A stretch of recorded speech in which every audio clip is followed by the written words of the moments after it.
কোরআনে যারা অধিক পারদর্শী তাদেরকে রাসূল সাল্লাল্লাহু আলাইহি ওয়াসাল্লাম প্রায়োরিটি দিতেন। কে দিতেন? প্রায়োরিটি। আল্লাহ রাসূল সাল্লাল্লাহু আলাইহি ওয়াসাল্লাম বলেছেন, ইয়া উম্মুল কওমা আকরাউহুম লিকিতাবিল্লাহ। একসাথে ধরেন যে অনেকে হয়েছেন, তো ইমামতি করবে কে? আমরা ৫ ভাই একসাথে হইছি।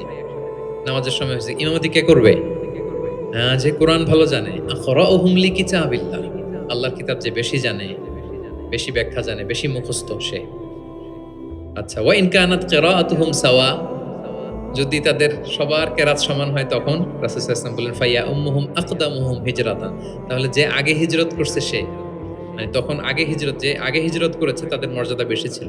ফা ইন কানু ফিল হিজরাতি সাওয়া, হিজরতেও যদি সমান হয়, ধরেন যে ৫ জন একসাথে হিজরত করছিল, এই ৫ জন মিলে এখন নামাজ পড়ে। তো এখন কে? আল্লাহ রাসূল সাল্লাল্লাহু আলাইহি ওয়াসাল্লাম বললেন ফাইয়া উম্মুহুম আকবারুহুম সিন্নান, যার বয়স বেশি সে, যে সিনিয়র সে ইমামতি করবে।